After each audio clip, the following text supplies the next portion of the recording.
안녕하세요. 늘 즐거운 사연 앞으로도 계속해서 올려주십사 부탁드리는 심정으로 제 사연도 보내봅니다. 결혼하는 남녀의 조건이 비등하다면 재고 따지는 것에 별 어려움이 없을 테죠. 이런 경우가 아마 압도적으로 많을 것이고요. 조건이 비등하지 않은 경우에는 대체로 남자 쪽이 경제적으로 더 여유로운 것 같아요. 하지만 저희 부부 같은 경우에는 반대였답니다. 제 쪽이 비교적으로, 아니 압도적으로 훨씬 잘 사는 경우였어요. 그래서 결혼할 때 친정의 거센 반대에 부딪히기도 했었죠. 친정 엄마께서는 속상하시다며 아끼는 스카프를 이마에 띠로 둘러다가 들어 누우셨어요. 어디 드라마에서 본 건 있으셔가지고 나름의 퍼포먼스를 펼치신 거였죠. 제가 그거 보고서도 무시했습니다. 그랬더니 친정 아빠께서 나서서 길길이 날뛰셨죠. 뭐시라고? 그 교회에서 만난 청년하고 네가 기어이 결혼을 하겠다는 게냐? 아들만 줄줄이 셋 낳고서 뒤늦게 본 어여쁜 우리 막내딸이 그런 보잘것없는 집안하고 연을 맺겠다니 너에게 들어온 결혼 자리가 몇인데 그걸 전부 다 걷어차고? 난 이거 도저히 그냥은 못 받아들인다. 아빠, 그냥은 못 받아들이시겠으면 열심히 받아들여 주세요. 그럼 되잖아요. 노력하시면 세상에 안 될 일이 없어요. 뭐가 어쩌고 어째? 이런 철딱선이 없는 것이. 아이고, 열올라 내가 합병으로 쓰러지겠다. 규찬이 형오마, 얼른 냉수 한 사발 내와라. 친정 아빠께서 열이 올라서는 찾으셨던 분. 규찬이 어멈 바로 제 새언니입니다. 그냥 새언니 아니고 셋째 새언니이자 막내 새언니예요. 제가 위로 오빠만 셋이거든요. 그리고 오빠들은 다 1살, 2살 차이인데 저만 셋째 오빠하고 6살 차이예요. 그러니까 늦둥이 비슷한 거였죠. 잘 사는 집안의 막내딸. 아들만 있는 집에서 바라고 또 바랬던 귀한 딸. 조금 민망하지만 그게 바로 저였습니다. 오빠들은 진작 장가들을 간 상태였고 이제 저만 남았는데 설마 제가 이렇게 뒤통수를 칠 줄은 아무도 몰랐다고 그랬어요. 제가 대체로 연애를 틈틈이 하는 편이었기 때문에 남편하고 연애를 하고 있을 때에도 친정 식구들은 물론이고 각종 지인, 친구들까지 전부 저러다 헤어지겠지라고 생각했었다네요. 그런데 제가 결혼을 하겠다고 고집을 피웠으니 난리가 난 거였죠. 참고로 저희 집안 맏며느리인 큰 새언니가 친정 집안이 진짜 부유하게 잘 살고요. 둘째 새언니는 경제적으로는 대단하지 않은데 친정 식구들이 죄다 명문대만 나와서 죄다 한 따까리씩 하는 엘리트 집안입니다. 그리고 막내 새언니는 그런 배경은 많이 부족하지만 본인이 정말 예쁘게 생겼어요. 연예인 뺨을 치는 수준이 아니라 연예인 멱살 잡고 끌어내려도 될 정도로 타고난 자연 미인입니다. 그러니까 막내 오빠하고 결혼했겠죠. 막내 새언니는 본인이 외모만 아니었으면 이 집안에 시집 못 왔다고 생각하고 있는 게 보이는 사람이었어요. 그래서인지 자기 시댁에 정말 충성을 다했죠. 아기 낳고 나서도 아주 저희 부모님 댁에 문지방이 닳도록 드나들었고요. 친정 부모님의 수족처럼 살았습니다. 그런데 그 모습을 보면서 친정 부모님께서는 한 번도 그러지 마라 이렇게 하시지 않았어요. 제가 듣기로는 막내 새언니의 친정집에서도 네 시댁에 무조건 잘해라 이렇게 강조를 하고 또 하고 그랬다는 것 같더라고요. 집안의 유일한 딸인 저를 친정 부모님께서는 무조건 저희 집보다 수준 높은 아주 좋은 집안에 보내고 싶어 하셨습니다. 근데 제가 가만히 생각을 해보니까요. 그런 집안에 시집을 가고 나면 제가 막내 새언니 처지가 될 것 같더라고요. 절대 그렇게 살고 싶지 않았어요. 어쩔 수 없는 눈치를 보면서 행동하고 싶진 않았죠. 그래서 전 남편을 선택한 것에 추후에 망설임이나 후회가 없었습니다. 이렇게 되면 그렇다면 남편이 자기 처가에 너무 눈치를 보며 살게 되는 거 아니냐고요? 그럴 것 같았으면 제가 남편을 안 골랐죠. 저희 남편이요. 보통 무뚝뚝하고 과묵한 게 아닙니다. 나 사실 처음에는 당신이 경상도 사람인 줄 알았어. 적어도 집안이 경상도에 뿌리를 두고 있다거나 그런 줄 알았다? 왜냐하면 너무 나긋하거나 살가운 맛 없이 무뚝뚝하니까. 딱 칼말만 짧게 하잖아. 내가 오해할 만했다고. 당신도 그렇게 생각하지? 어? 제가 이렇게 물었더니 남편이 어떻게 대답했을 것 같나요? 아예 대답도 안 했습니다. 그냥 미약한 고갯짓 한번 끄덕인 게 다였어요. 사람이 대화를 청하면 탁구공이 서로 오가듯이 핑퐁이 되어야 하는데 무슨 벽에다 대고 말하는 것처럼 다 튕겨져 나왔어요. 이런 남자가 자기 처가에 손발 딸랑거리면서 굽신거릴 것 같나요? 절대 아니었죠. 태생 자체가 가머니설과는 먼 남자였습니다. 연애 때는 이게 되게 멋있게 보였어요. 쓸데없는 소리 안 하고 제가 뭐라고 떠들든 잘 들어주고 덩치도 꽤 있는 편이라서 듬직하고 볼수록 매력이 있었네요.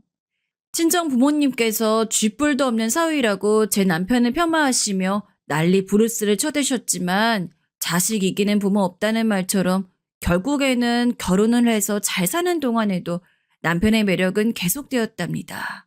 보면 볼수록 신기하더라고요. 저렇게 살면 입이 근질근질해서 어떻게 버틸까? 이런 궁금증이 막 생기는 거예요.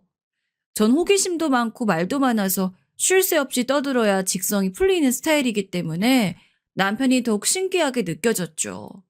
설마 결혼하고 나서 한 집에 살면서도 그렇게나 계속 말이 없을 줄은 상상 바뀌기도 했고요. 남편은 소위 그저 그런 중소기업에 착실하게 다니는 직장인이었고 전 아르바이트처럼 간단히 짧은 업무만 하는 사람이었기 때문에 늘 남편이 아침에 먼저 일찍 일어났습니다. 아침밥 먹고 싶으면 본인이 알아서 차려 먹고 출근을 했죠. 제가 남편이 집을 나서기 전에 거의 일어나서 배웅을 하는 편이었는데요.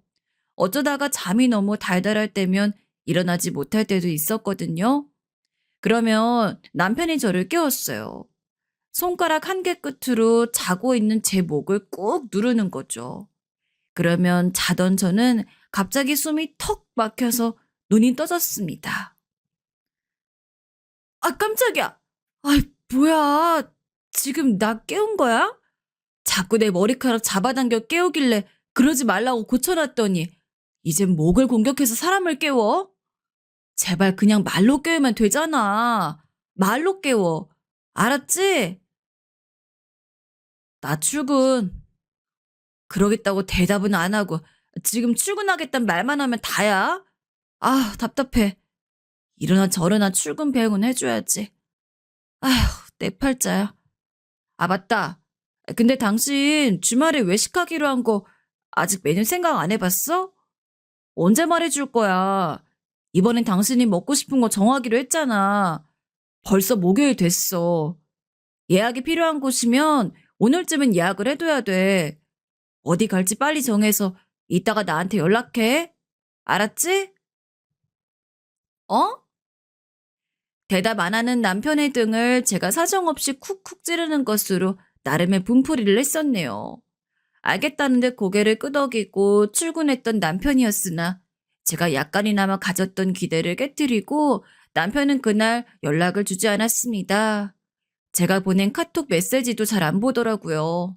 남편을 사랑했고 무뚝뚝한 그 모습이 매력적이었으나 이렇듯 가끔은 우라통이 터지기도 했네요.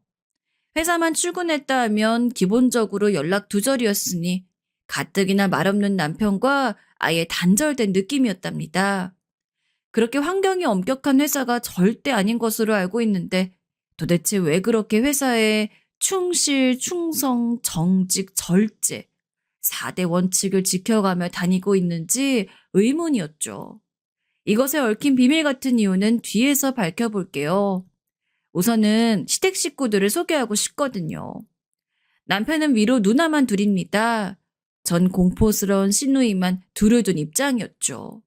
게다가 시누이들은 한 성깔씩 하는 인물들이었고 그것은 모전여전이었으므로 시어머니 또한 만만치 않으셨습니다.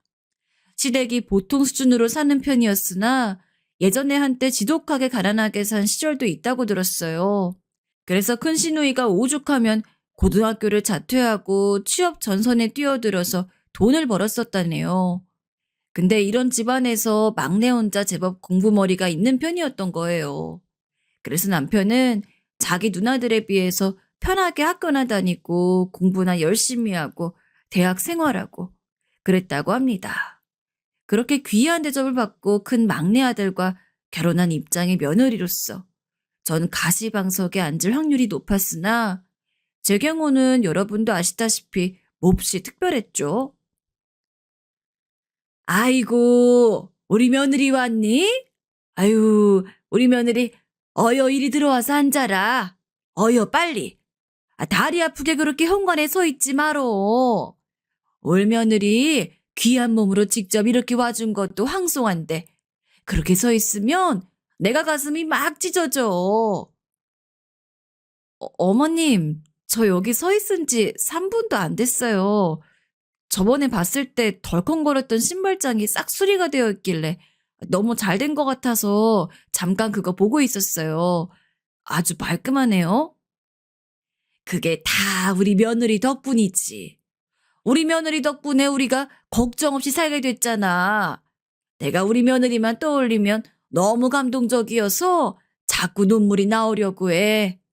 아휴, 내가 다 늙어서 주책이네. 늙었으면 빨리 뒤져야지. 울 며느리한테 이런 추태나 보이고.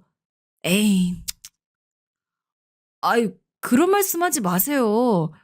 그리고 어머님, 저 이제 며느리 말고 이름으로 불러주셔도 돼요. 혹시 그렇게 부르시는 게 힘드신 걸까봐 자꾸 마음에 걸리네요. 뭐야? 아이, 마음에 걸린다고? 아이고, 내가 우리 며느리 마음을 그렇게 만들었다니. 이래서 그냥 곱게 못 늙었으면 빨리 뒤져야 돼. 우리 집에 왔을 때 이렇듯 추레한 거 보지 말고 좋은 거만 보다 갔으면 좋겠는데. 아휴. 하도 시어머니께서 당신을 낮추시며 자책까지 하셔서 전 다른 의미로 좌불안석이었답니다. 시어머니께서 그러실 때면 이미 시아버지께서는 눈가가 촉촉해지신 채로 저를 바라보고 계셨어요. 저의 존재를 떠올리기만 해도 두 분께서는 눈물이 난다고 하셨죠.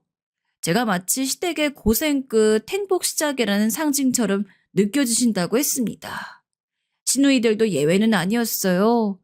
제가 가끔 시댁에 들를 때면 제가 왔다는 소식을 접하는 즉시 모두가 총출동했어요.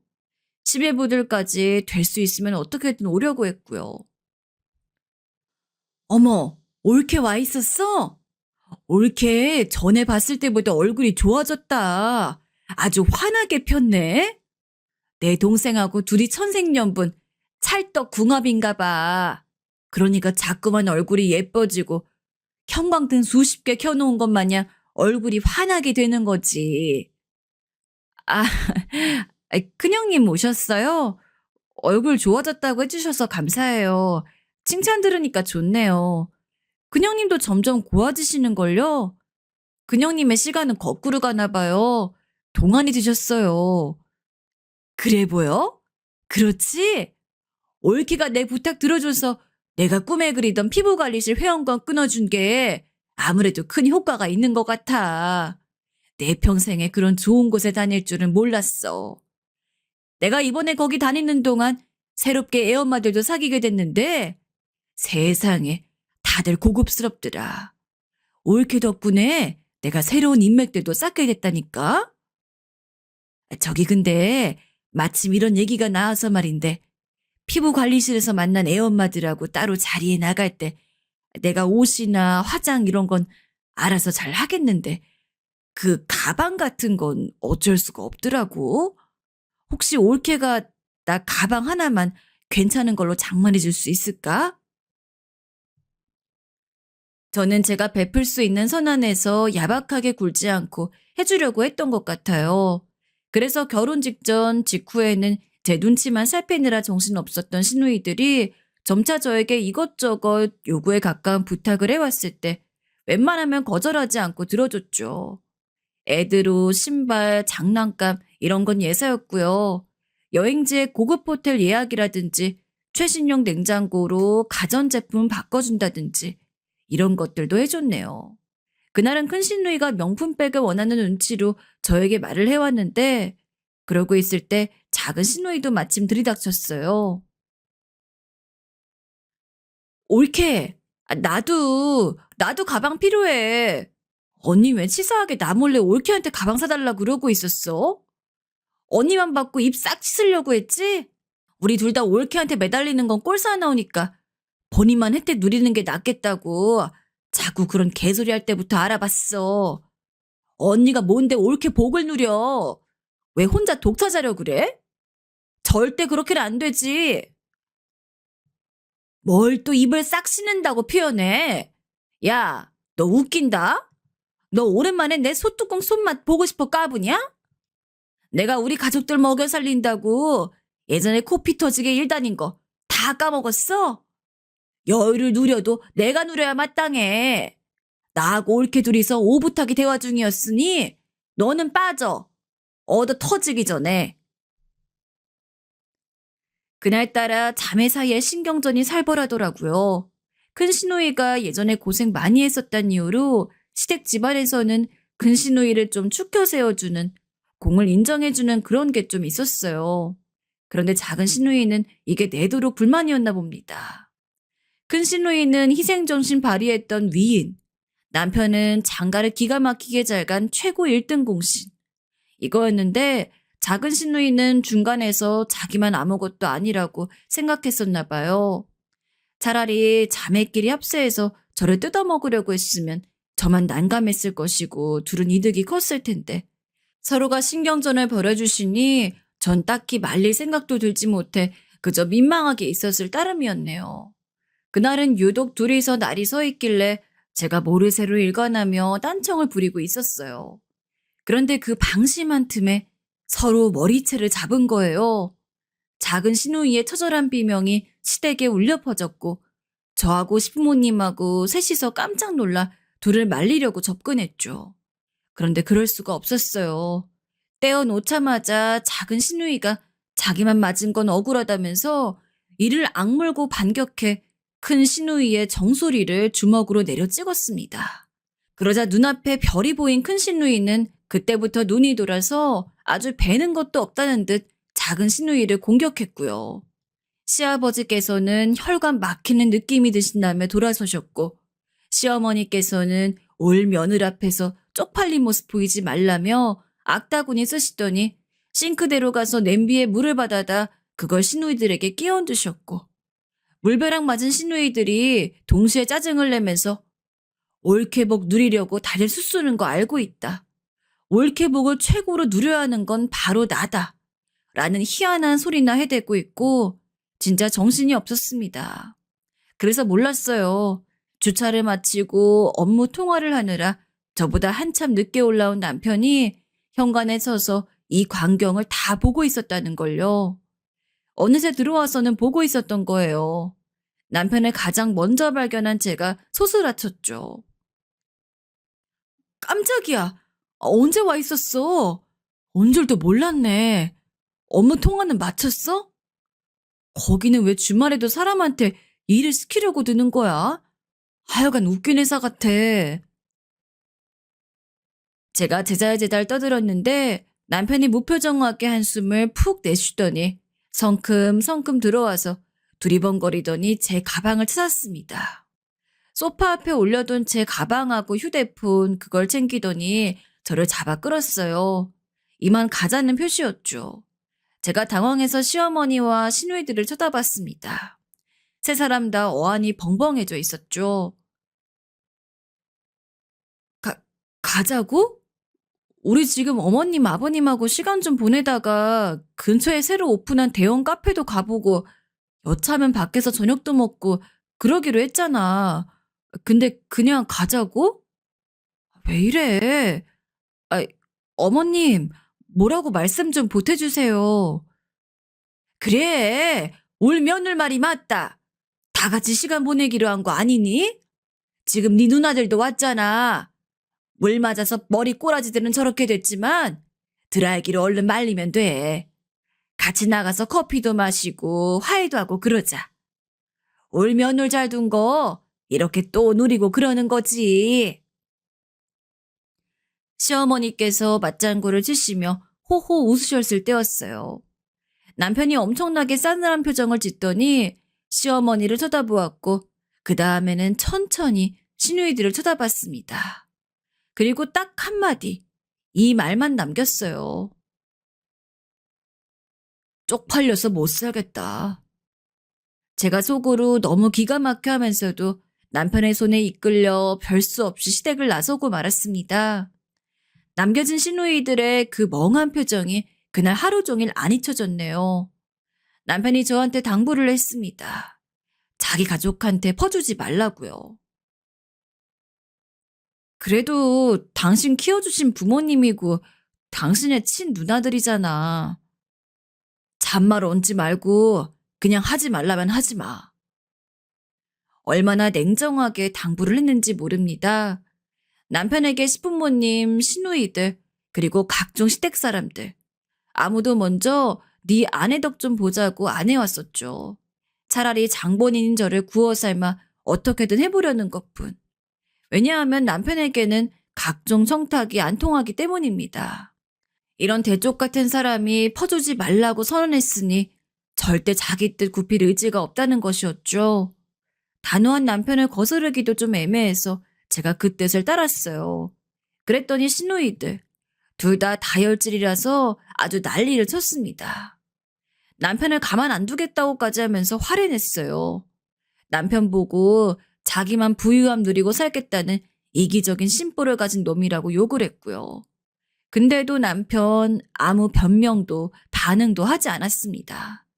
그게 더 상대를 환장하게 만드는 것 같았어요.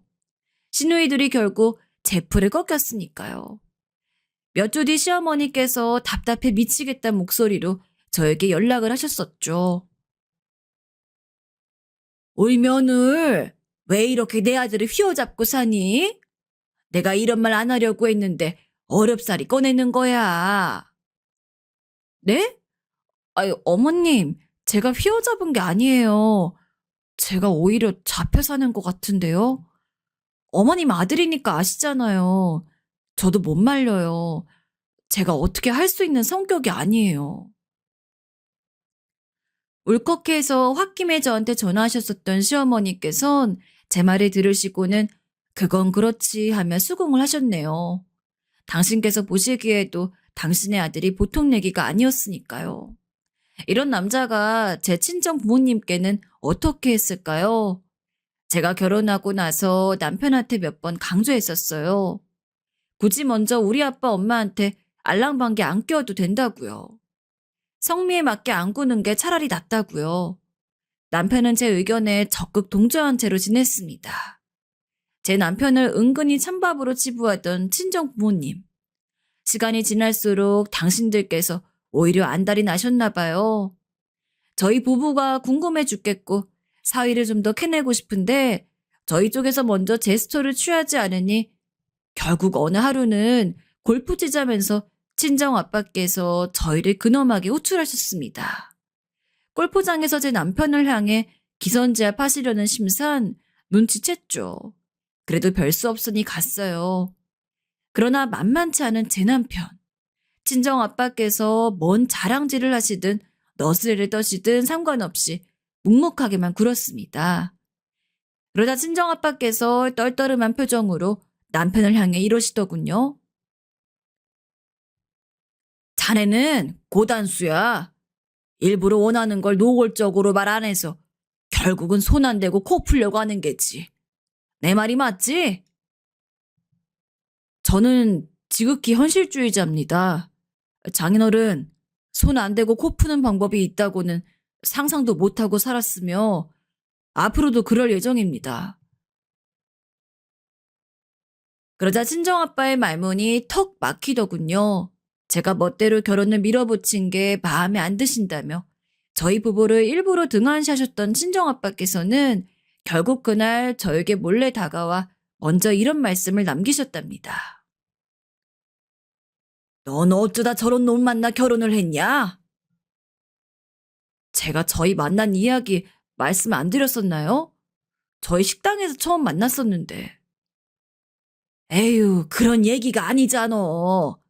저놈이 내 아들로 태어났어야 했는데. 그랬다면 네 오빠들보다 더 크게 됐을 제목이야. 내가 그렇게 키웠을 테니까. 정말요?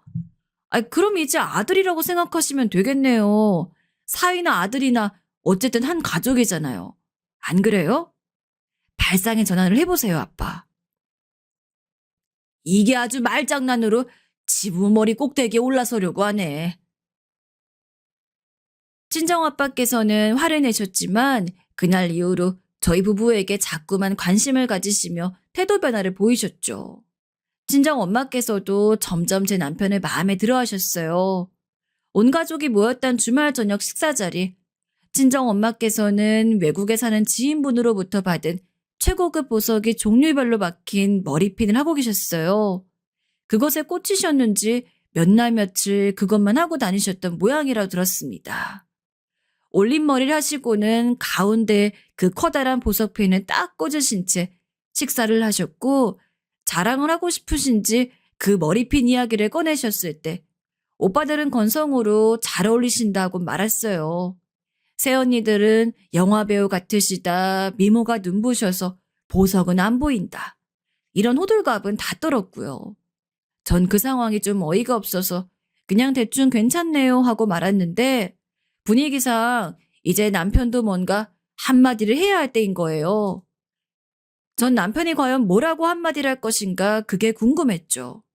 아마 멋지십니다. 이렇게 끝낼 거라고 예상했었는데 남편이 저를 놀래켰습니다. 여자 애기들이 공주님 왕관 노래하는 것 같습니다. 그러자마자 막내 새언니가 푸흡 하면서 크게 웃음을 터뜨렸다가 주위에 눈총을 받고서 얼른 입가에 힘을 주는 모습이 보였죠. 무심코 대답했던 남편은 당황하며 수습을 하려고 들더군요. 아, 죄송합니다, 장모님. 제가 보석에 완전히 문외한이라 형형색색 보석들이 박혀 있으니까 오히려 가치를 잘 몰라봤습니다. 남편이 정중하게 사과를 드리는 옆에서 전 내심 머리핀이 예쁘진 않지 라고 생각 중이었어요. 친정 엄마께서는 굴욕을 느끼셨던 것인지 약간 격양된 목소리로 친정 아빠를 향해 이 머리핀 어떠냐고 계속 물어보셨습니다. 친정 아빠께서는 여자들 치장하는 문제는 간섭하고 싶지 않으시다며 대답을 미루시다가 문득 이 기회를 놓칠 순 없다는 표정을 지으시며 이렇게 대답하셨죠. 당신, 그거 밖에선 안 했으면 좋겠어. 좀 창피해. 집에서만 하고 있으면 아무도 뭐라고 안 그래. 이번엔 제가 웃음이 슬쩍 터졌죠. 그때 막내 새언니랑 눈이 마주쳤는데 둘이 씩 웃었답니다. 어색하게 끝난 식사 자리, 이튿날 친정 엄마께서 저에게 전화를 하셔서는 남편 욕을 엄청 하셨어요. 멋대가리가 왜 그렇게 없고 뻣뻣하냐면서요. 한참 흉을 보시더니 전화를 끊으시기 전엔 이렇게 마무리를 하시더라고요. 그래도 가식적인 것보단 낫네. 나중에 들었는데 친정엄마께서 그거 머리핀 그날 이후로 안 하고 다니니까 가까운 친구분이 어라? 공작새 마냥 웃기게 생긴 머리 장식 어디 갔어? 잃어버렸어? 이렇게 물어보셨다는 거예요. 그거 듣고 친정엄마께서 속이 부글부글 끓으셨는데 그러면서도 남편이 생각나신 거죠. 머리핀이 안 예쁘고 과하게 생겨서 자칫 웃을 수도 있는 모양임을 남편이 알려준 셈이니까요. 솔직한 구석이 마음에 드셨나 봐요. 그 이후로 왠지 친정엄마께서 남편을 인정하신 듯 했어요. 집안 모임에 자꾸 제 남편도 부르시더라고요.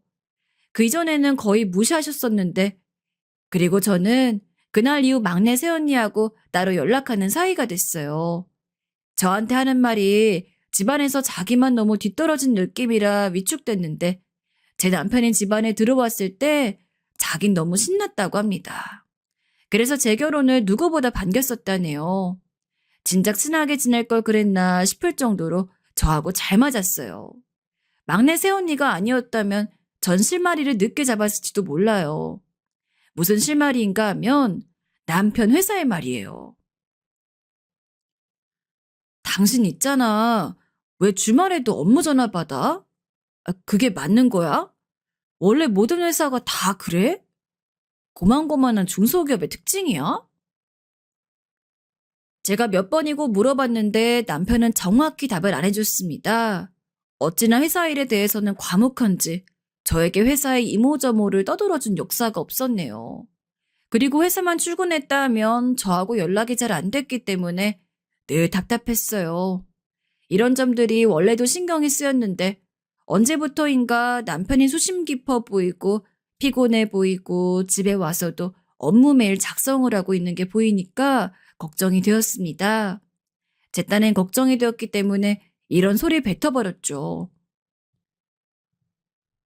옆에서 보면 진짜 미련해 보여, 당신. 고작 그 돈 받겠다고 이렇게 열심히 해? 이런다고 해서 추가 수당 잘 받는 것도 아니잖아. 남편이 또 대답을 안 했는데 표정이 어두워지더라고요.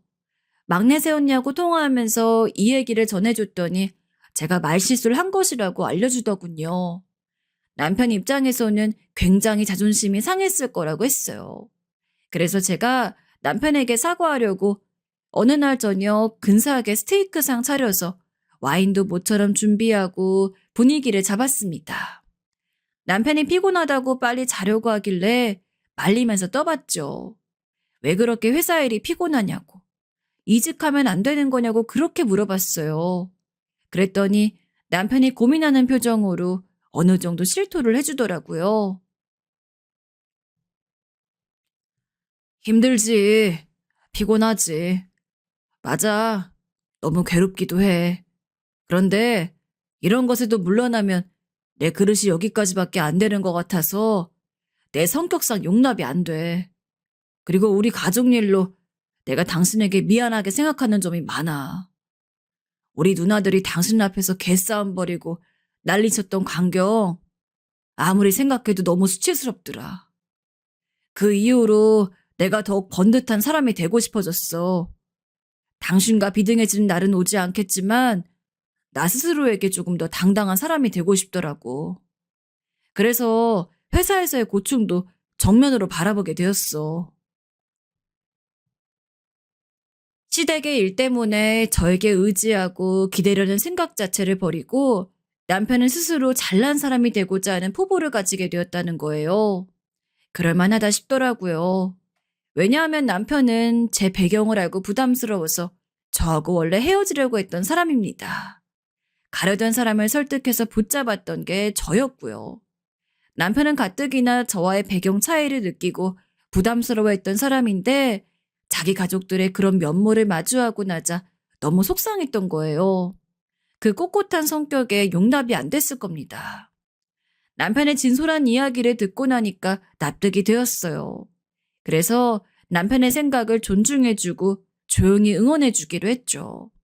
하지만 고단해 보이는 얼굴이나 심란한 눈빛 같은 걸 보면 남편에게 뭔가 풀리지 않는 고충이 있는 건 아닐까 싶어서 저도 계속 속상해했답니다.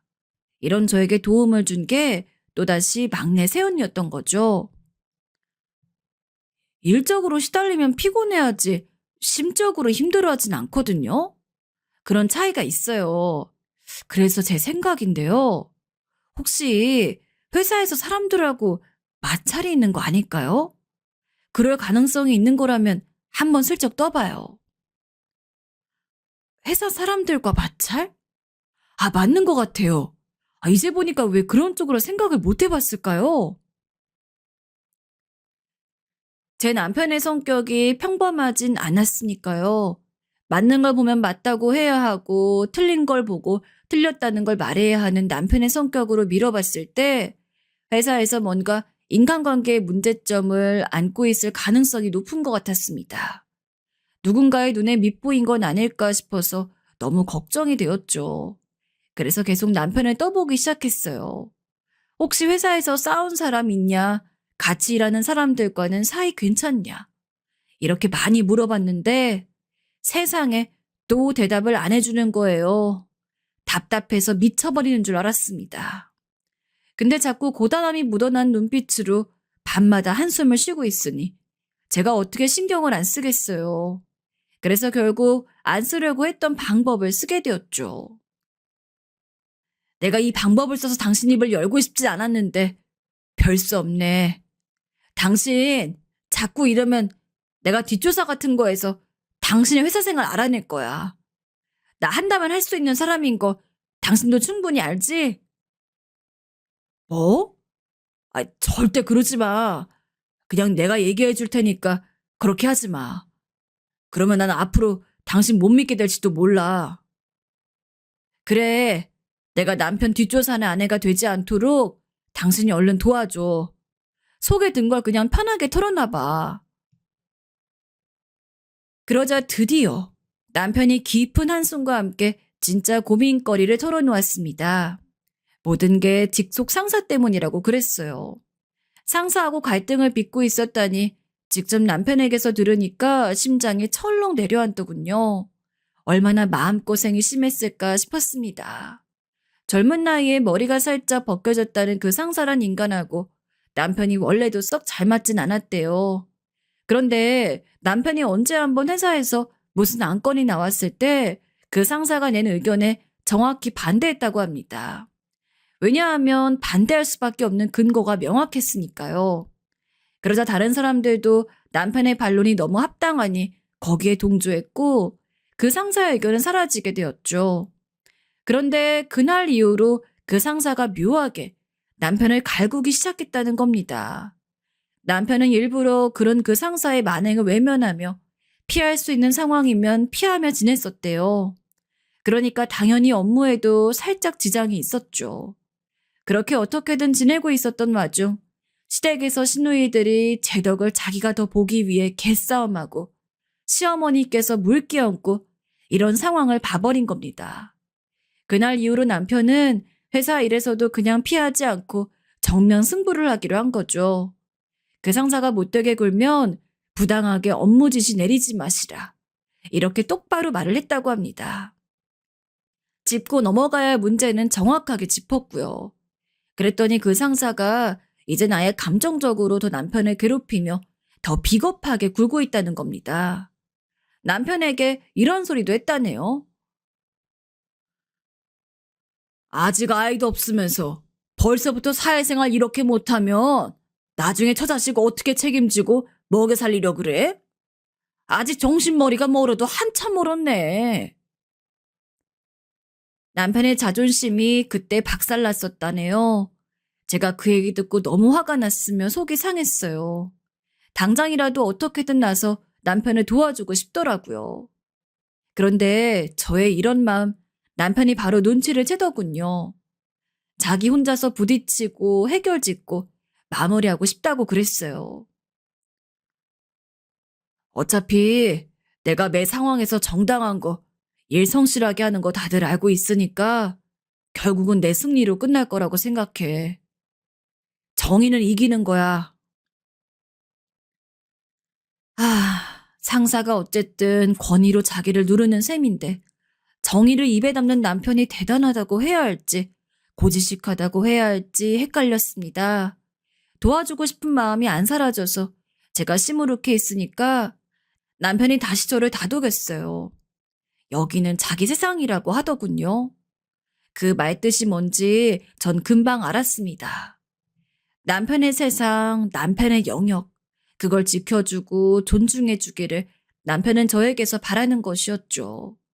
전에 없이 말 길게 하면서 저에게 털어놓은 것만으로도 남편은 후련하다고 그랬고요. 그래서 제가 웃으면서 다짐했어요. 알았어. 난 당신 믿어. 당신이 알아서 잘 이겨낼 테니까 난 앞으로 당신을 위한 내조의 여왕으로 거듭날게. 남편은 미심쩍게 저를 쳐다봤지만 저는 요리 공부를 시작했습니다. 가사노동에 취약했던 제가 집안일에도 신경을 썼고 인테리어도 직접 만지기 시작했고요. 도시락도 틈틈이 쌌네요.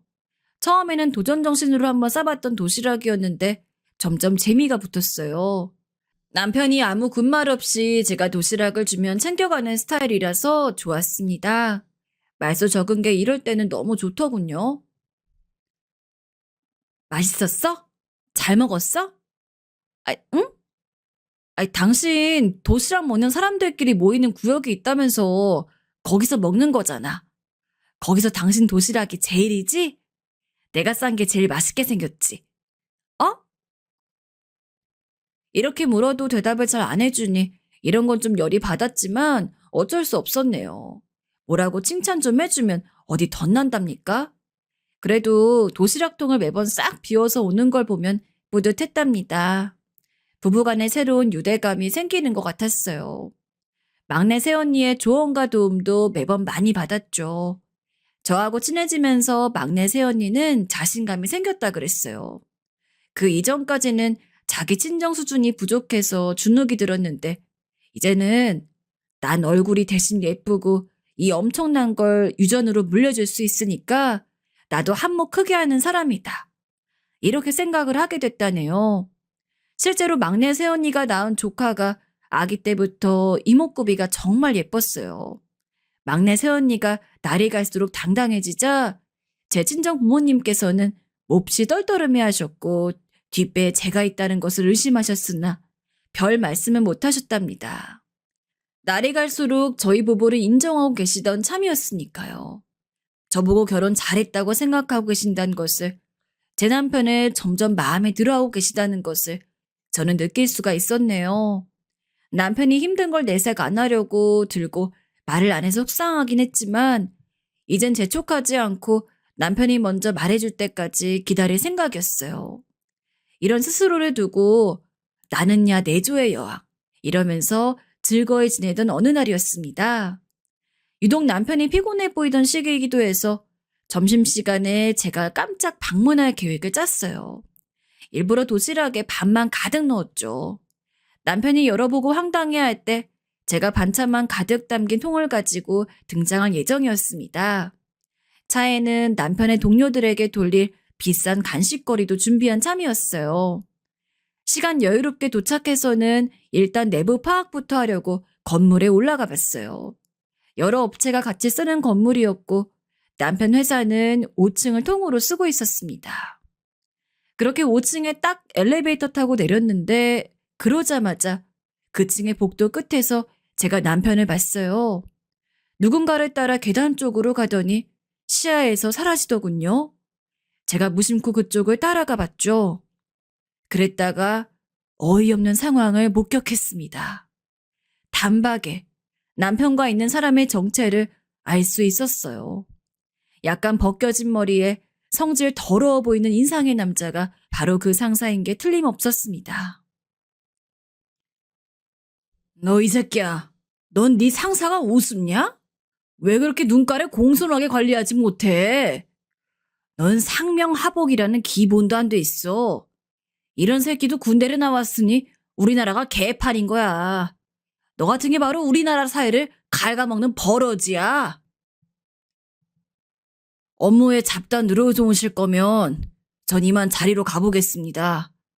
곧 점심시간이라 그 전에 끝마쳐 놓고 싶은 게 있어서요. 한참 내가 말하는데 어딜 끼어들어? 이 건방진.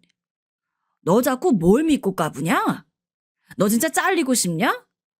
내가 너 업무평가 개판으로 써서 완전히 망쳐놓을 거야. 그 상사는 그렇게 소리를 지르더니 눈깔이 마음에 안 든다고 중얼거리면서 제 남편의 뺨을 때렸습니다. 피가 거꾸로 솟는다는 느낌을 자각하기도 전에 저는 그쪽으로 가까이 다가가며 외치고 말았어요. 야, 너 뭐야? 네가 뭔데 내 남편을 때려? 저도 모르게 소리를 질렀죠. 발을 들인 계단 쪽은 물론이고 복도에도 제 목소리가 울려 퍼졌습니다. 전 제가 목청이 그렇게 좋은 걸 그날 처음 알았네요. 남편이 기겁하며 저를 쳐다보더니 금세 침착하게 말했습니다. 여긴 어떻게, 일단 가. 별일 아니야. 당신이 일단 가. 차 가지고 왔지? 주차장에 가 있어. 내가 좀 이따가 금방 갈게. 가긴 뭘 가? 안 가. 못 가. 당신이야말로 저리 가. 빠져 있어. 하지만 이미 저는 눈에 뵈는 게 없었습니다. 제가 만만한 인물일 것 같았으면 제 부모님의 딸이 아니었죠. 남편 같은 남자를 배우자로 점찍지도 않았을 테고요. 전 한참 덩치도 작은 주제에 그 상사에게 바짝 다가가서 눈을 매섭게 떴습니다. 그러자 그 상사가 저를 비웃으며 코웃음 치는 소리 내더군요. 야, 네가 바로 내 남편을 그동안 갈궈댄 그 비열하고 치사한 놈이지? 감히 내 남편에게 잘리고 싶냐니 뭐냐니 우는 애? 뺨을 때려? 야, 너야말로 잘리고 싶니? 이 여자가 아주 웃기는 여자네. 이 보세요. 자기 남편 직속 상사한테 이래도 되는 겁니까? 내가 누군지 알고 이러는 거 맞으세요? 그리고 어디다 대고 반말이야. 너나 내가 누군지 알고 계속 이렇게 굴든지 말든지 하는 게 좋을 거야. 전 일을 가며 말을 한 뒤에 주머니에서 휴대폰을 꺼냈습니다. 그날 마침 친정아빠 회사에서 전날 있었던 행사 사진을 가족 카톡방으로 전송받은 바 있었거든요. 그 사진 중 하나를 화면에 띄워서 그 상사의 얼굴에 디밀었죠. 네가 회사에 제대로 하고 있는 놈이 맞다면 바로 알아보겠지? 그 사진은 친정아빠 회사의 정문에서 기념으로 찍은 것이었습니다. 누가 봐도 가운데 있는 사람이 회장이었죠. 제 친정아빠 말입니다. 여기는 우리 회사 최대 거리투라고 할 수 있는 가장 중요한 곳인데, 밥 줄이고 목숨 줄인 곳인데 못 알아볼 리가 없지. 근데 여기 사진을 대체 왜... 벌써 당황하시네. 그럴만하지. 이 거래처 회사가 갑이고 네가 몸담고 있는 이 회사가 을이니까. 그리고 내가 바로 갑인 회사의 회장님 딸이다, 이 자식아. 내가 바로 갑 중에 갑인데 이 정도면 너한테 계속 반말해도 되지? 너도 네가 상사랍시고 내 남편한테 도를 지나친 무례를 행사했으니까 내가 이 정도는 해도 되는 거잖아? 안 그래? 제가 생각해도 정말 엄청난 발언이었던 것 같아요. 제 말이 끝나자마자 그 상사는 다리에 힘이 풀린 건지 휘청거렸고 말도 안 된다면서 중얼거리시길래 제가 쐐기를 받기 위해 저희 부부의 결혼식 사진을 보여주었죠. 제 친정 부모님과 함께 저희 부부가 있는 사진을 보고서는 그 상사는 결국 주저앉았습니다. 그리고 남편을 향해 망연자실하게 묻더군요. 이런 처가를 뒀다고? 결혼식장도 그냥 딱 봐도 엄청나 보이는데 왜 회사에는 조촐하게 가족들끼리 결혼식 올렸다 거짓말했어? 왜 아무도 안 불렀어? 내 남편이 그럴 성격과 멀어도 너무 먼 사람이니까. 그러니까 너 같은 인간 말종 아래에서 참고 일을 해온 거겠지. 그런데 난 못 참아. 댁을 족치는 것으로는 이 분이 안 풀려. 우리 아빠 회사가 여기 이 회사와 거래 끊으면 어떤 타격이 갈까 궁금해지네. 그 책임 당신이 다 져야 하겠지?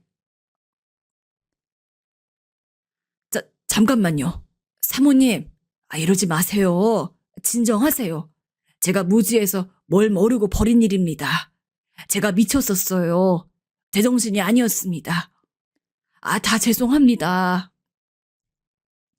그 상사는 얼굴이 허옇게 질러서는 저희 부부 앞에서 무릎을 꿇었습니다. 그때 저는 문득 정신을 차리고 계단 앞 구역에 몰려든 구경꾼들을 알아차렸죠. 소란에 다들 와본 거였어요. 모두가 경악한 얼굴들이었습니다. 저는 그 상사를 향해 당장의 용서는 못해준단 말을 남긴 채 남편을 잡아 끌었습니다. 모두가 멍하게 저희 부부를 쳐다봤네요. 제 차에 와서 같이 점심을 먹었어요. 도시락을 까먹으면서 남편은 저에게 고맙다고 그랬습니다. 다른 미사여구 없고 그냥 딱 고맙다가 끝이었어요. 참나.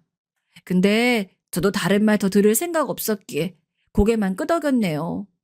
근데 황당했던 건 남편이 밥을 다 먹는 대로 사무실에 다시 올라가서 오후 근무를 하겠다고 했기 때문이에요. 기가 막혔네요.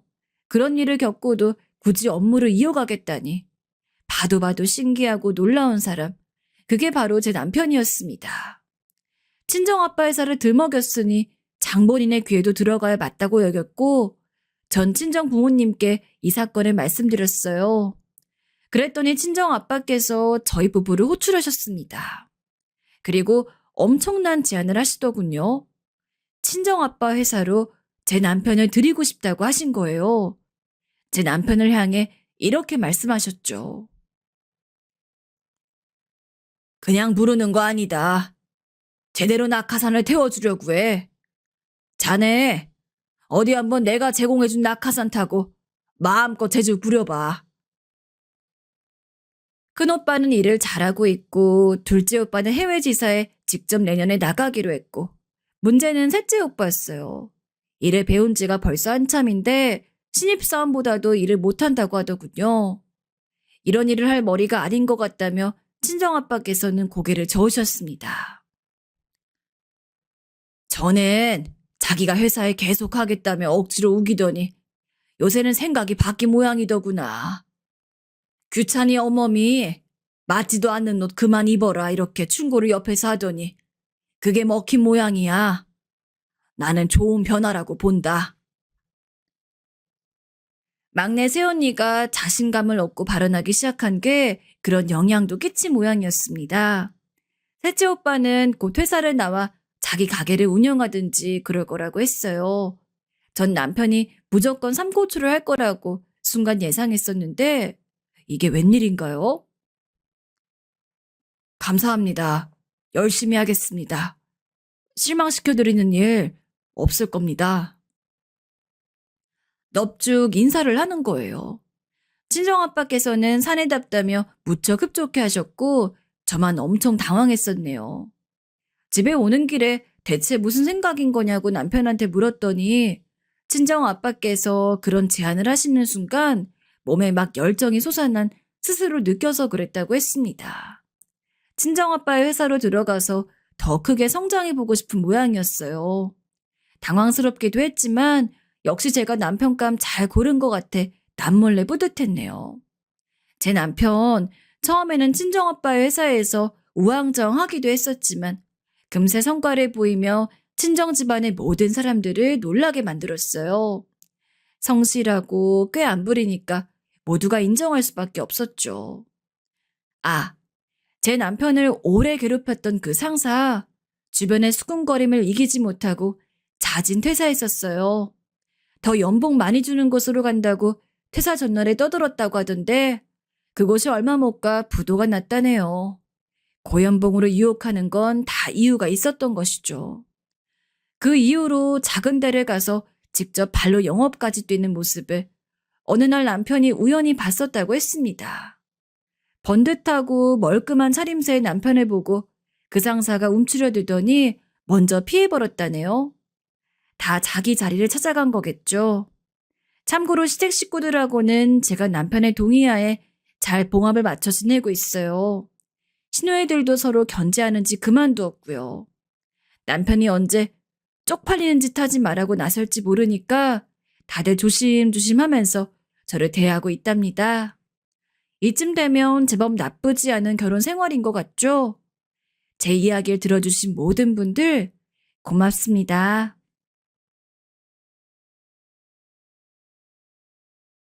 남편은 요새 젊은 사람들 치고는 무려 형제가 4명이나 있는 집의 장남이었습니다.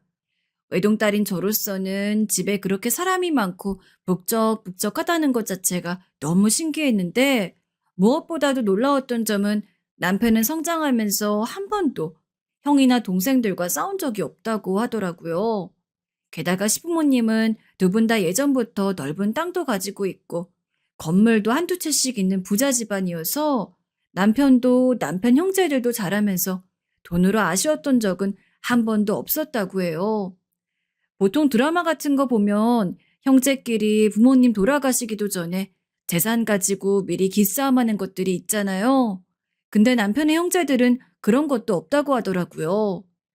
사실 제가 직접 남편이랑 결혼을 해서 서방님들을 보기 전까지는 남편한테만 전해들은 이야기가 전부였던지라 잘 실감이 안 났는데 결혼 허락을 처음으로 받으러 가는 날 전 시부모님 정도만 보는 줄 알았는데 나중에 방문하기 직전 남편이 이야기를 했습니다. 내 동생들이 당신 궁금하다고 해서 오늘 집에 같이 있는데 괜찮지? 나를? 알겠어. 사실은 안 괜찮았어요. 하지만 이미 집에서 저를 보려고 기다리고 있다는데 제가 마음대로 가라고 할 수도 없는 거고. 그냥 겸사겸사 그렇게 남편이 이야기하던 형제들 우애 감상이나 할 겸해서 좋게 좋게 생각하며 집에 가니 이미 첫 광경부터 어지간한 집이랑은 느낌이 달랐습니다. 덩치 큰 남자들이 부엌에 우르르 들어가서는 상을 차리겠답시고 냉장고에서 반찬을 꺼내고 요리를 하고 온갖 부산을 다 떴는데 그냥 딱 그 모습만 보더라도 진짜 사이좋게 자라왔다는 걸 알겠더라고요. 결혼을 하고 나서는 그 모습을 더 실감할 수가 있었습니다. 보통 이렇게 자식들 많을 때 한자리에서 다 모이려면 명절이나 뭐 부모님 생신 같은 때 말곤 별로 기회가 없잖아요. 사실 서로 만나려고 하지도 않고요. 근데 당장 남편만 보더라도 주말이 되면 내 동생들한테 전화를 걸곤 했습니다. 그러면서 형제들끼리만 만나서 근처 단골 술집에서 술 한잔 하기도 하고 아니면 시댁에 가서 가족끼리 다 같이 저녁을 먹기도 했죠. 당신 원래 이렇게 서방님들이랑 자주 만나? 어. 근데 지금은 애들이 다 바빠서 예전이랑 비교하면 오히려 많이 못 만나는 편인데? 솔직히 처음에는 좀 적응하기가 힘들었던 것 같아요. 제가 낯을 조금 가리기도 하고 특히나 시댁은 누구에게나 부담이 되는 존재잖아요. 솔직히 어지간히 살가운 며느리들처럼 서방님, 서방님 하면서 얘기도 자주 걸고 어머님이랑 아버님한테 애교도 부릴 수 있으면 좋겠지만 성격상 그게 도저히 안 되다 보니까 식사 자리에 가서도 꼭 꺼다 놓은 보릿자루가 된 느낌을 자주 받고는 했습니다. 세아가 이것도 좀 들어봐라. 네가 이거 좋아한다면서? 그래가지고 내가 일부러 특별히 만들었는데 많이 먹어. 물론 시부모님은 참 다정한 분이셨습니다. 불행 중 다행이죠. 제가 아마 그 분위기에 잘 어울리지 못하고 있다는 거를 아셨던 것 같습니다. 그래서인지 저를 더 챙겨주시려 했던 것 같아요. 게다가 서방님들도 형수님 하면서 제가 어떻게든 대화에 낄 수 있게 도와주기도 하고 나중에 들어보니까 남편한테 슬쩍 이런 이야기도 했다고 하더라고요. 형수님은 이런 거 안 좋아하실 수도 있으니까 형이 나중에 슬쩍 물어보고 잘 챙겨드려. 우리야 뭐 아무 때나 만날 수도 있는 건데 굳이 자주 볼 필요는 없으니까. 그래도 사람이 노력하면 뭐라도 된다고. 어느 정도 시간이 지나니까 저도 그래도 동서들이랑 반쯤은 친구처럼 이야기도 하고 시부모님에게도 예전보단 조금 애교스러운 말도 할 수 있게 되고 서방님들도 과거보다 훨씬 더 편해져 가지고 이젠 가끔 심심하면 남편한테 먼저 "우리 시댁에 가서 저녁이나 먹을까?" 하고 제의하게 되더라고요. 평생 북적북적함과 거리가 먼 인생을 살아와서 그런지 이렇게 화목하고 분위기 좋은 가정 환경에 함께 어울릴 수 있다는 게 좋았던 부분도 있는 것 같아요. 하지만 문제 아닌 문제가 있었습니다. 거의 1~2주에 한 번씩 시댁에서 온 가족이 다 모여 식사를 하면서 분위기도 좋고 다 좋았지만 그 와중에 시부모님이 너무 자주 다투셨다는 겁니다. 내가 이 요리에는 후추 뿌리지 말라 그랬잖아요. 대체 몇 번을 이야기 알아들어요? 아니, 그까짓 거 좀 까먹을 수 있지. 내가 요리에 후추 하나 뿌렸다고 이렇게 큰 소리 들어야 돼? 아니, 그니까 처음부터 뿌리지 않으면 되지. 왜 뿌려서 이 사단을 만들어요? 아이, 그럼 앞으로 당신이에요. 이 사람 정말 기껏 부엌에 들어가서 요리했더만 자식들이랑 며느리 앞에서 이래야 해요? 아휴, 싸우는 이유가 엄청 중요하기라도 한 거면 말을 안 합니다. 두 분이 다투시는 걸 자세히 들어보면 정말 남들은 애초에 싸우지도 않을 만한 무척 사소한 일로 자주 다투셨어요. 너무 자잘해서 기억도 안 나는 게 태반인데 그나마 너무 이상해가지고 생각이 나는 것들만 몇 가지 이야기하자면 한 번은 두 분이서 거실에 앉아 빨래를 개고 계셨습니다. 그리고 저는 동서들과 설거지를 하고 있었고 서방님들은 방 청소를 하고 있었어요. 근데 갑자기 거실에서 또 평소처럼 투닥투닥 다투는 소리가 나길래 가서 들어보니 시아버지가 빨래 하나를 뒤집어서 갠 모양입니다. 근데 시어머니가 그걸 가지고 시아버지에게 삿대질하면서 아니 대체 빨래를 몇십 년을 했는데도 이런 거 하나 구별을 못해요? 라며 타박을 했고 시아버지도 시아버지 나름대로 실수한 걸 가지고 왜 그렇게 날카롭게 구느냐며 시어머니에게 화를 냈죠. 아니 왜 그니까 빨래 하나도 제대로 못 개냐고요. 아이고 답답해. 뭐야? 이 사람이 지금 누구 보고 답답하대? 당신 요리 솜씨 별로인 거, 청소 제대로 못하는 거 여태껏 참아준 사람이 누군데? 뭐라고요? 누가 뭘 못해요? 지금까지 잘만 먹어놓고서는 이런 어이없는 양반을 봤나? 그나마 서방님들이 일찍이 말렸기 때문에 두 분의 싸움은 그런 식으로 일단락됐지만 정말 그 사이에서 뭐라 해야 할지 너무나 뻘쭘하고 민망했어요. 이후에도 솔직히 두 분 사이가 그렇게 좋아 보이진 않았습니다. 딱 봐도 그때 싸운 여파로 냉전 관계가 이어지는 것 같았죠. 또 한 번은 가족끼리 모여 보쌈을 시켜 먹고 있을 때였습니다. 시어머니는 원래 보쌈을 먹을 때 아무것도 안 찍어 드시는 스타일이고 시아버지는 반대로 일반 사람들보다 장을 듬뿍 찍어서 먹는 스타일이었는데 시아버지가 본인 먹을 보쌈을 젓가락에 짚고 쌈장을 푹 찍어 그릇으로 가져가다가 시어머니가 딱 먹으려고 집은 보쌈에 장이 떨어진 것입니다. 당신은 장을 찍어 먹을 거면 좀 적당히 찍어서 가져가야지. 아, 이게 뭐예요? 내가 먹을 보쌈까지 장이 묻었잖아요. 아니, 장 묻어 먹기 싫으면 내려놓고 다른 거 먹으면 되지. 뭘 그렇게 유난이야, 유난은? 유난이라뇨? 내가 싫으면 싫은 거지 말도 못해요?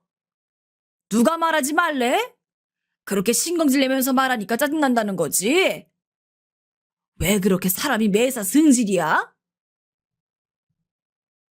그날도 서방님들이 두 분을 말리느라 애쓰고 점 한두 번이야 그냥 조금 예민하셔 그런 거겠구나 싶어도 매번 만날 때마다 그런 식으로 싸우는 모습을 보고 있자니 왜 두 분은 나한테도 잘해주시고 다른 동서들한테도 잘해주시고 남편이나 서방님들한테도 좋은 부모님인 것 같은데 정작 두 분은 사이가 안 좋으신 거지 라는 의문이 들더라고요. 여보, 혹시 어머님이랑 아버님 사이가 별로 안 좋으셔? 어째 우리가 밥을 먹으러 갈 때마다 싸우는 것 같은데. 너무 궁금해서 참다가 나중에는 제가 남편한테 물어봤습니다. 그래도 남편은 아들이니 부모님이 왜 그렇게 자주 싸우는지 알 것 같아서요. 그랬더니 아니나 다를까 남편은 다 안단 듯이 고개를 끄덕이면서 저한테 이야기를 해줬습니다. 두 분 젊었을 적에 아버지가 어머니한테 좀 잘못을 해서 그래. 아버님이? 무슨 잘못을? 아휴, 말하자면 긴데 말이야. 시아버지는 연세가 있으신데도 불구하고 굉장히 잘생기신 얼굴이었습니다. 게다가 옛날 사람 같지 않게 키도 크시고 저도 처음에 시아버지 얼굴을 봤을 때 인기 정말 많으셨겠다 하고 생각을 했거든요. 근데 잘생긴 사람은 얼굴값을 한다는 게 옛날부터 전해져 오던 말인 건지 실제로 시아버지가 시어머니랑 결혼을 한 지 얼마 안 되었을 시절. 그러니까 젊으실 적에 여자들이 꽤나 따랐다고 합니다. 결혼을 했는데도 말이죠. 뭐 그냥 여자들이 시아버지를 좋아하고 마음에 담아두는 거야 누가 뭐라 할 수가 없겠지만 문제는 시아버지도 그런 인기를 즐기셨던 모양이에요. 여자들이 시아버지를 부르면 시어머니한테 말을 안 하고 나가서 놀다가 들어온다든가 심지어는 몇몇 여자들한텐 본인이 결혼했다는 사실을 숨겼다고 하더라고요. 이걸 다행이라고 해야 할지 아니라고 해야 할지 모르겠지만 일단 두 집 살림 같은 건 전혀 안 하셨다는 게 확실한데 그렇다고 해서 바람을 피지 않은 거라고 하기에도 참 애매모호하고 근데 문제는 우리 엄만 이 사실이 드러나기 전까지 정말 아버지가 그런 행동을 하고 있을 거라고는 상상도 못 하셨어. 워낙 아버지를 철석같이 믿으셨거든. 근데 엄마가 알게 된 계기가 참 엄마와 예전부터 친한 친구가 있었는데 아버지가 하필 그 친구랑 바람을 피셨나 봐. 사랑한다 어쩐다 말도 하고 마침 그 친구네 집에 놀러 갔던 우리 엄마가 그 장면을 딱 목격하면서 알게 된 거지.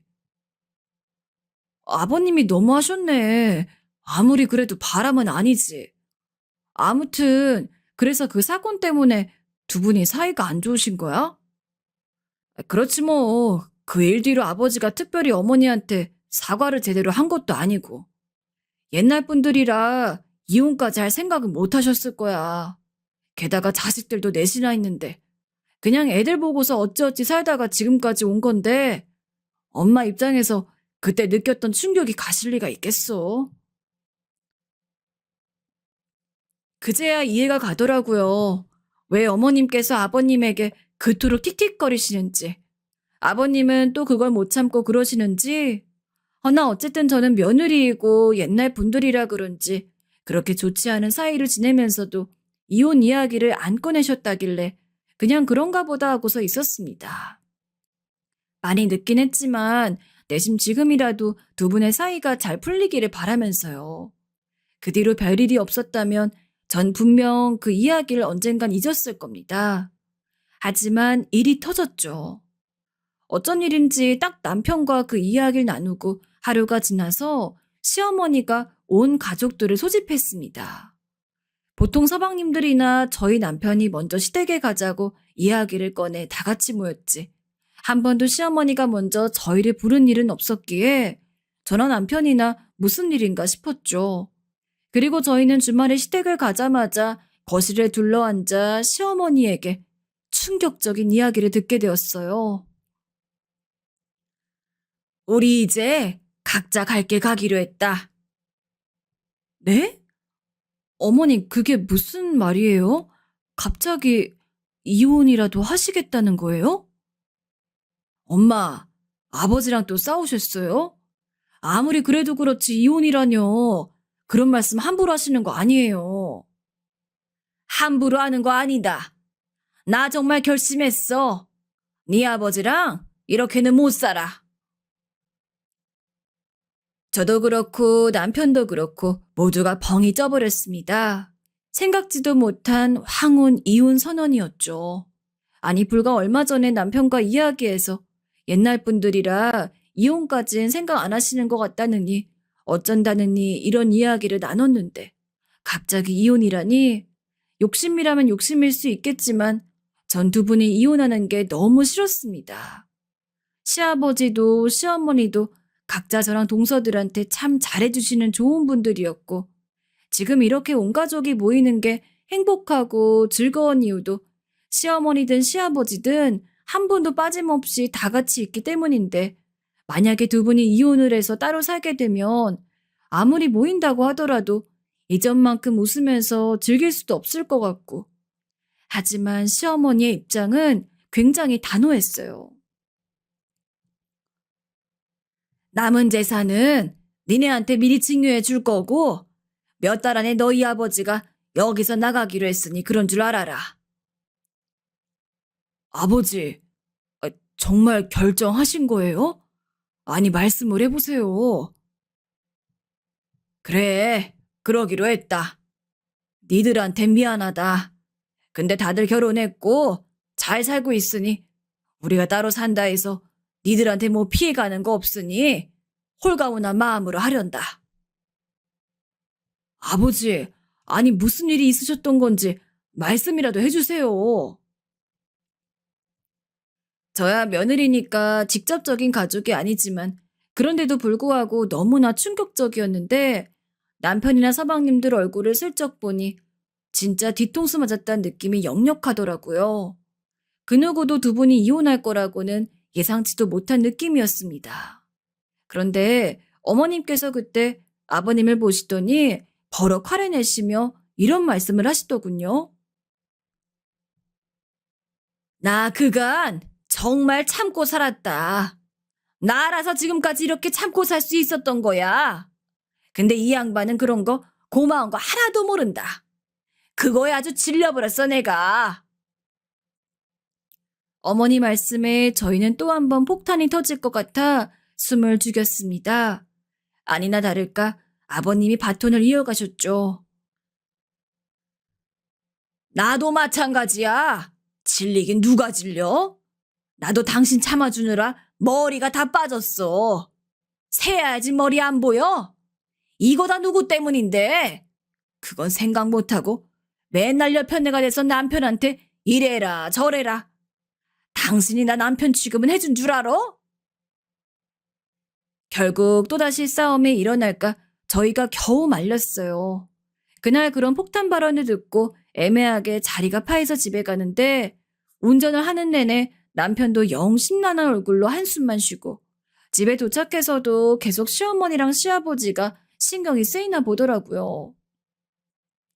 어머니가 이제 참다가 터지셨나 보네. 마지막으로 나까지 결혼했으니까 헤어져도 될 것 같다고 생각하셨나 보다. 그러고는 애써 웃는 얼굴로 그렇게 이야기를 하는데 남편이 안쓰러운 것도 안쓰러운 거지만 저도 신부님이 다시 예전처럼 사이가 좋아지길 바랬기 때문에 혼자서 이 사태를 어떻게 해결해야 될지 많은 고민을 했던 것 같아요. 물론 두 분 젊었을 적의 문제에 대해서는 시아버지가 100번 잘못했다고 생각합니다.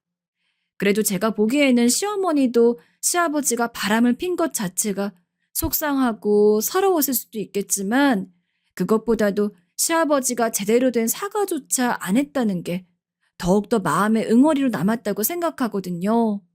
시간이 많이 지나긴 했어도 지금이나마 시아버지가 정말로 진심 어린 사과를 시어머니에게 한다면 잘 풀릴 수 있을 것 같은데.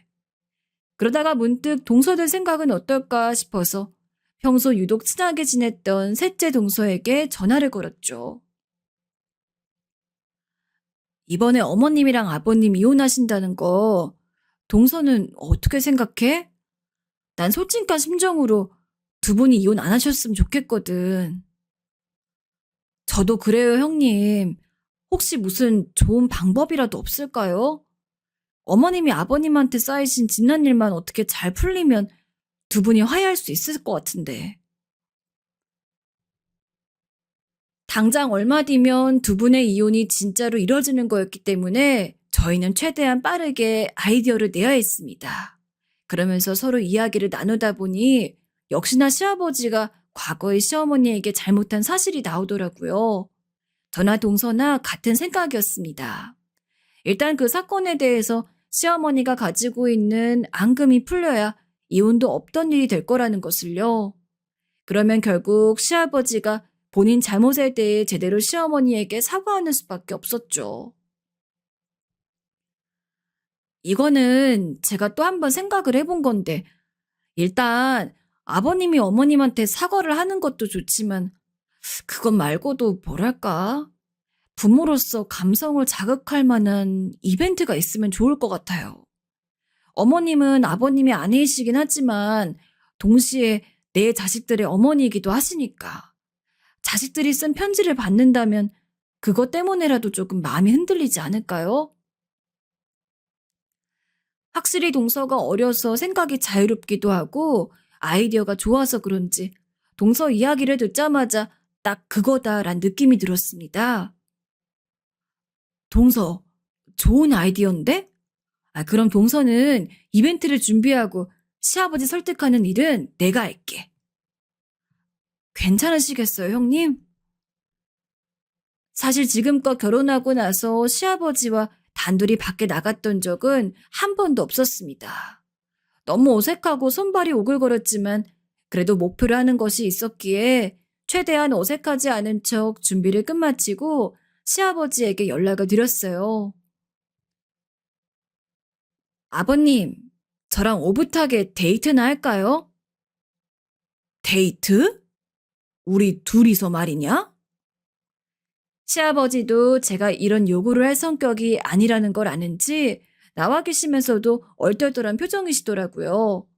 일부러 모르는 척 시아버지 팔에 팔짱을 끼고 거리를 조금 걷다 다리가 아프단 핑계를 대며 카페에 들어갔습니다. 아버님, 홍차 좋아하시죠? 여기 마침 홍차가 엄청 맛있는 곳이라서요. 홍차로 시킬게요. 그래, 고맙구나. 그렇게 시아버지와 마주보고 앉아 조용히 차를 마시다 시아버지도 좀 긴장이 풀어진 것 같은 분위기길래 그때 제가 슬쩍 이야기를 꺼냈습니다. 아버님, 저 실은 남편한테 들어서 예전에 두 분 젊었을 적에 두 분 사이에 무슨 일이 있는지 알고 있어요. 설마 제가 그 와중에 그런 이야기를 꺼낼 거라곤 생각도 못 하셨는지 시아버지는 조금 놀란 표정을 하셨죠. 금방 멋쩍게 변했지만요. 그 모습을 보니 시아버지도 본인이 한 일에 대해서 잘못을 모르고 있는 건 아닌 것 같았습니다. 그래, 너도 알고 있었니? 네, 아버님. 근데 이건 제가 어머님이랑 같은 여자이기에 더 잘 아는 걸 수도 있는데 저로서는 아버님이 그때 어떤 생각을 가지고 그렇게 행동을 하셨는지를 알 수가 없어요. 하지만 아버님이 어떤 의도셨던 어머님의 입장에서는 분명히 큰 상처였을 거라고 생각을 해요. 만약에 지금 제 남편이 아버님이랑 똑같은 행동을 했다면 정말 솔직한 심정으로 전 이혼까지도 고려할 수 있을 것 같아요. 제가 그만큼 남편을 사랑하기 때문에요. 사랑하지도 않는 사람이 바람을 피워봤자 무슨 신경이 쓰이겠어요. 하지만 너무 사랑하니까 그 사람이 내가 아닌 다른 사람을 봤다는 것이 화가 나고 슬프고 속상할 것 같아요. 그러냐? 어머님도 그러지 않았을까요? 아버님이 과거 행동에 대해서 조금이라도 어머님한테 미안한 마음이 있다면 저는 꼭 아버님이 어머님께 진심으로 사과를 했으면 좋겠어요. 며느리로서 이 집에 들어왔지만 저한텐 어머님도 아버님도 무척이나 소중하거든요. 그래서 두 분이 헤어지는 걸 보고 싶지가 않아요. 이렇게 아버님 불러서 말씀드리는 게 예의 없어 보일 수도 있겠지만 그냥 지금처럼 저는 동서들이랑 서방님들이랑 어머님, 아버님 이렇게 모두 모여서 밥 먹고 웃고 떠드는 시간이 너무 좋아요. 아버님도 어머님이랑 헤어지고 싶은 게 아니라면 사과하는 거에 대해서 한번 생각해 보실 수 없을까요? 최대한 진심을 다해 제 마음을 시아버지에게 전했습니다. 그랬더니 시아버지도 느끼는 바가 있는지 고개를 푹 숙이시더라고요. 그리고 한참을 생각하시더니 제게 물으셨죠. 그래, 네 말이 맞다, 아가야. 그럼 어떻게 사과를 하면 좋을 것 같으냐? 그제야 전 신이 나서 시아버지에게 조곤조곤 이야기를 드렸습니다. 당장 말로 하는 거는 아버님도 여러모로 정리가 안 될 수 있으니 편지를 써서 마음을 전하자고. 이제 곧 어버이날이니까 그때 마침 서방님들도 편지를 써가지고 어머님에게 드리기로 했고 그때 아버님도 깜짝 이벤트로 직접 쓴 편지를 낭독하면서 어머님에게 사과를 하면 좋을 것 같다고요. 좋은 계획 같구나. 알겠다. 나도 그럼 그리 할게. 결국 시아버지의 동의를 얻고 저희 가족은 어버이날에 맞춰서 오로지 어머님만을 위한 깜짝 이벤트를 준비했어요. 시어머니 몰래 다른 가족들끼리 모여 편지를 확인하고 남편이랑 서방님들 어렸을 때 사진 같은 걸 모아 영상 만드는 쪽 일을 하는 동서의 도움받아서 엄청 부드러운 배경음악도 깔아 감동적인 동영상까지 만들었죠.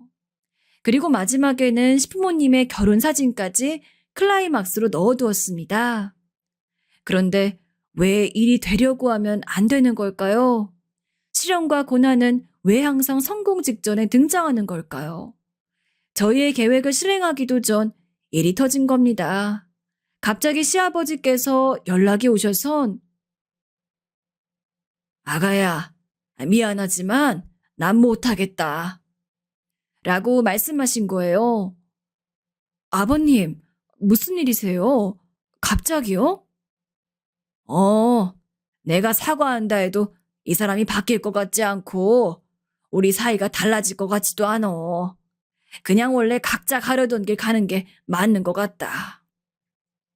아버님, 아버님 잠시만요. 안 돼요.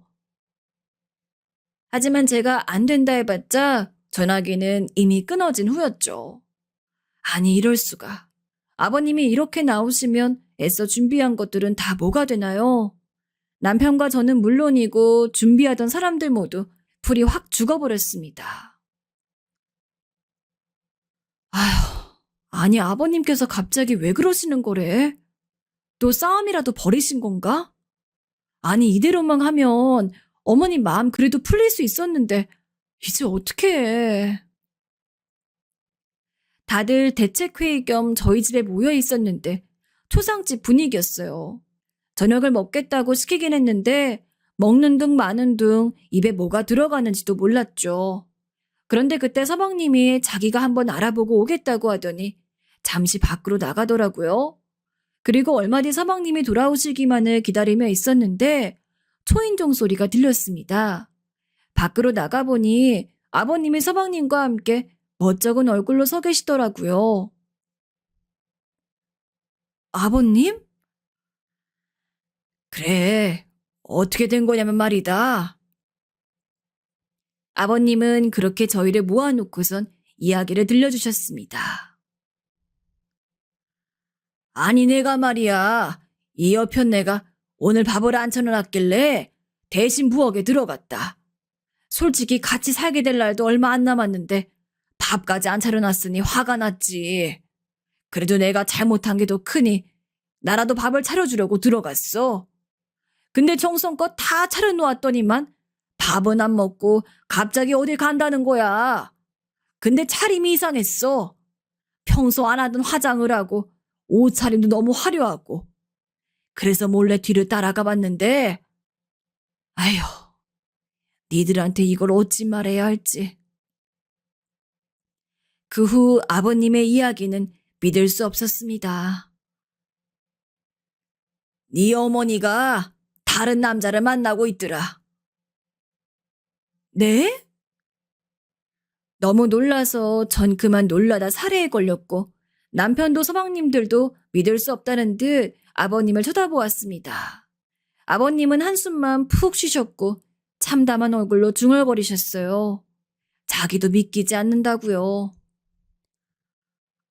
아, 아버지, 그게 진짜예요? 우리 엄마가 다른 남자를 만난다고요? 그래, 그것도 누구랑 만나는 줄 아냐? 내 친구랑 만난다. 아버님의 대답에 전 모두 숨이 턱 막히는 느낌을 받았습니다. 마치 예전에 아버님이 바람 피셨을 때와 같은 상황이 생기다니 이걸 어찌 받아들여야 할지, 어머님께서 뒤늦은 복수라도 하시는 건지, 아니면 정말로 아버님 친구분을 좋아하시게 된 건지. 아버님은 심지어 그 친구가 자신의 중마고우라고 말하며 오랫동안 연을 이어온 친구라 말하셨습니다. 이름을 말하자 남편도 그분이 누군진 알더라고요. 아니, 그 아저씨가 엄마랑 그랬다고요? 아, 말도 안 돼요. 내 두 눈으로 봤다. 둘이서 호텔로 들어가는 걸. 아무튼 얘들아, 난 더 할 말 없다. 이 계획은 없던 거로 하자. 아버님은 그렇게 말하시곤 힘겹게 일어서시더니 나갈 준비를 하셨어요. 저희가 아버님을 붙잡고 좀 얘기를 더 들어보려 해도 아버님께선 더 할 말 없다는 듯 손살에 치시곤 밖으로 나가셨어요. 저흰 그저 왠지 모르게 쓸쓸해 보이는 아버님 뒷모습을 바라만 보고 서 있었죠. 아버님이 나가시자 남편은 분을 터뜨렸어요. 엄마가 아무리 그래도 어떻게 아버지 친구랑 그럴 생각을 하냐는 둥. 말도 안 되는 이야기라는 둥. 남편의 말에 분위기는 더 차갑게 가라앉았고 그렇게 저희는 암묵적으로 두 분이 정말 황혼의 이혼길로 들어섰다는 것을 확인했습니다. 서방님들이 가시고 나서도 그날 저는 남편과 한참 얘기를 나눴어요. 남편은 자기 어머니의 불륜행각을 믿고 싶지 않아 했고 때때로 화를 내며 분개했어요. 전 그런 남편을 보다 쓸쓸히 나가던 시아버지가 떠올라 가슴 한편이 아파졌고 이 사태를 어찌하면 좋을지 고민에 빠졌죠. 하지만 아무리 생각해봐도 제가 할 수 있는 건 없더라고요. 그냥 이대로 두 분의 이혼을 받아들이는 수밖에요. 하지만 그렇게 흘러가던 어느 날이었어요. 제가 장을 보러 나가던 중 시아버지에게 다시 연락이 온 겁니다. 며느라, 만날 수 있니? 내가 그리로 가마. 시아버진 저희 집으로 오늘 오겠다 하셨고 전 급히 장을 보다 다시 집으로 들어가게 되었어요. 갑작스레 오신다는 시아버지의 연락에 무슨 일인가 싶었어요. 속으로 시어머니와 무슨 큰일이라도 났나 싶어 가슴이 다 떨렸죠. 남편도 퇴근을 하고 집으로 왔을 무렵 시아버지가 때마침 도착하셨고 아버님은 조금 불안한 기색으로 저희 얼굴을 보시더니 천천히 입술을 떼셨습니다. 그 니들이 말한 계획 말이다. 그거 하자꾸나. 사과하고 싶다. 네 엄마한테. 네? 아버지 괜찮으시겠어요? 이해가 도통 되지 않았어요. 아버님 중마고랑 그렇고 그런 사이라던 어머님께 왜 이제와 사과를 하고 싶다는 건지. 하지만 아버님은 단호하셨어요. 이왕 하기로 한 거 끝까지 하고 싶다면서 사과하는 내용의 편지를 준비하겠다고 하더라고요. 내가 과거에 어쨌든 잘못한 건 맞지 않냐. 그건 사과하고 싶어서 그런다. 그러니 그대로 하자꾸나. 아니 아버지 그래도 니네들은 준비하던 거 계속 준비해라. 어버이날에 보자꾸나. 배웅은 하지 말아라. 그리고 아버님은 뭔가 결심한 얼굴로 저를 보시다 일어나 밖으로 나가셨어요. 저나 남편이나 어리둥절하긴 했지만 아버님 뜻이 워낙 강경하니 저희는 아버님의 결정에 따를 수밖에 없었어요. 그리고 서방님들을 다시 불러 아버님 뜻을 전했습니다. 서방님들도 저처럼 아버님을 이해하기 힘들어했습니다. 하지만 일단 아버님이 그렇게 하시고 싶다 하니 그 뜻을 들어드리기로 했죠. 저희 계획은 이랬습니다. 여느 때처럼 다 같이 모여 밥을 먹다 아무 말도 없이 어머님을 뺀 모든 가족이 하나둘 방으로 들어가고 갑작스런 상황에 어머님이 당황해하는 모습을 보이면 제가 나와서 미리 찍어둔 동영상을 들고 남편부터 순서대로 짧은 편지를 읽은 다음 마지막에 시부모님의 결혼 사진이 나오면 그때 시아버지가 딱 등장해선 본인이 쓰신 편지를 읽는 거였습니다. 그러면 감동을 받은 시어머니가 눈물을 흘리는 그런 흐름. 계획을 전부 짜고 나니 너무 떨리더라고요. 저희가 어떻게 하는지에 따라 시어머니의 마음이 바뀔지 안 바뀔지가 결정이 되는 거였으니까요. 그리고 대망의 어버이날. 시아버지와 이혼을 결심한 뒤로 굳이 가족들끼리 모이고 싶지 않은지 계속해서 거절하는 시어머니를 힘겹게 설득을 해서 온 가족이 이전처럼 다 같이 모여 식사를 했습니다. 정말 평소처럼 재미있는 이야기들 나누면서 웃고 떠들다가 제가 슬쩍 눈짓을 주면서부터 이벤트가 시작되었어요. 우선 남편이랑 제가 먼저 일어나서 방에 들어갔습니다. 아니, 쟤넨 왜 갑자기 말도 없이 방에 들어가? 벌써 다 먹었니? 어리둥절한 시어머니의 목소리가 저희가 있는 방까지 들렸습니다. 하지만 그 말에 아무런 답변도 하지 않은 채 나머지 서방님들이 먼저 일어나서 우르르 다른 방으로 들어가고 그 이후는 동서들, 마지막은 시아버지였습니다. 이게 뭐 하는 거야? 모두가 들어간 뒤 자리에서 일어날 생각도 못한 채 얼떨떨한 어투로 말하는 시어머니 목소리가 들리자 전 밖으로 나가서는 핸드폰과 거실 TV 화면을 연결해서 미리 찍어둔 동영상을 틀었습니다. 여전히 상황 파악이 안 되는 시어머니는 TV 화면만을 뚫어지게 보다 제 남편이 먼저 나와서는 편지를 읽자 무언가 자신을 위한 이벤트인 걸 눈치챈 모양이었어요. 시어머니는 처음에는 멀뚱히 화면을 보시다가 조금씩 눈물을 글썽이셨죠. 엄마, 저 엄마 아들 승환이에요. 엄마 지금까지 저희 키워주시고 고생해주셔서 감사합니다. 항상 감사드리다고 말하고 싶었는데 그간 제대로 말 못했던 것 같아요. 감사합니다. 그리고 사랑합니다, 어머니. 어머님, 저 미연이에요. 어머님 저 처음 이 집에 들어왔을 때 말도 잘 못하고 제가 성격도 무뚝뚝해서 많이 답답하셨을 텐데 어머님이 저 친딸처럼 아껴주시고 챙겨주셔서 너무 감사했어요. 덕분에 잘 적응한 것 같아요. 앞으로 어머님 잘 모시는 며느리가 될게요. 항상 건강하게 오래오래 제 옆에 있어주세요, 어머님. 얘네는 무슨 이런 걸 준비해? 남편과 제가 쓴 편지까지 전부 가벼운 낭독이 끝났을 무렵 드디어 동영상에는 시부모님의 결혼 사진이 올라왔습니다. 시아버지가 들어가 있는 방 근처에 서 있던 셋째 서방님이 이제 나와야 된다는 신호로 방문을 똑똑 두들기자 시아버지가 엄청 긴장한 기색으로 편지를 손에 쥔 채 거실로 나왔어요.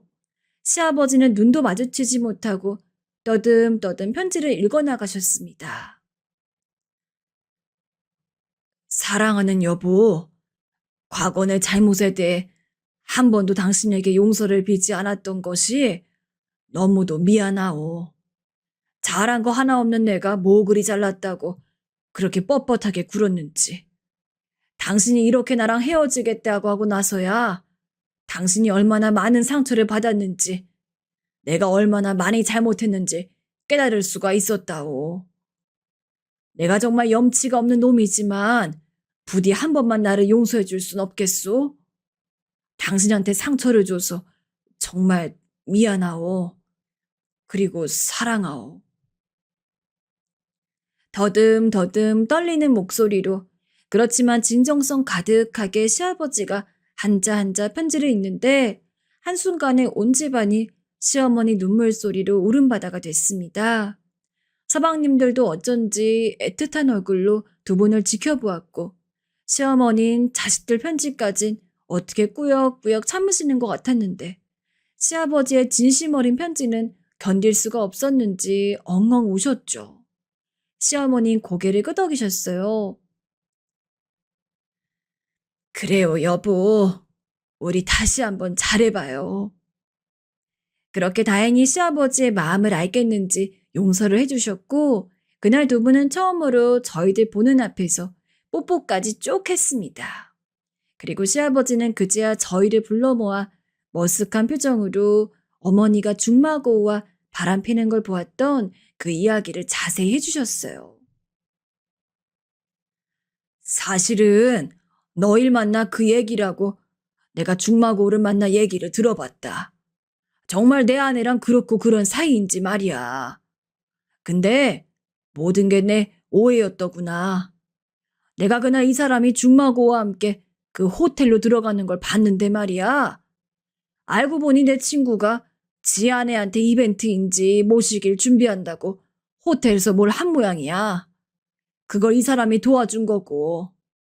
아내 말고 다른 여편 애들도 도와준답시고 거기 갔더라고. 사진으로 다 확인했단다. 난 그것도 모르고 괜히 오해했지 뭐니.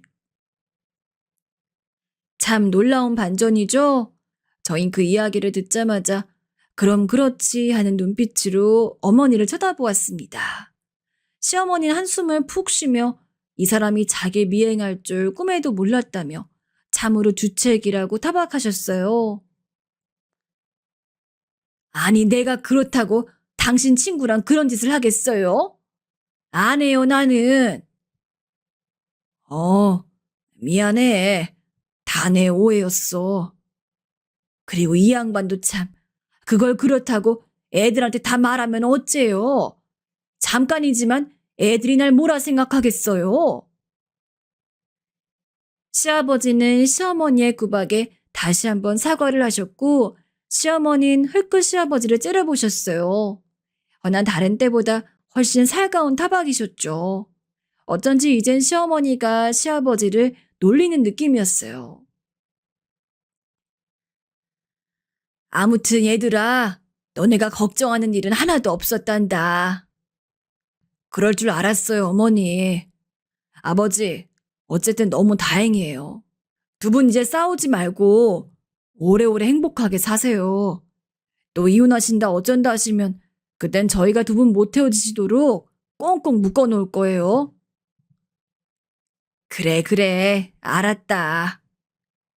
남편의 말을 끝으로 그날 저희 가족은 화기애애한 분위기 속에서 이벤트를 마무리할 수 있었어요. 나중에 시아버지께선 제가 이 이벤트를 생각하고 준비했던 걸 고마워하시면서 저를 불러 딸 같은 며느리라고 용돈을 따로 챙겨주셨답니다. 우리 며느리 이쁘기도 하지.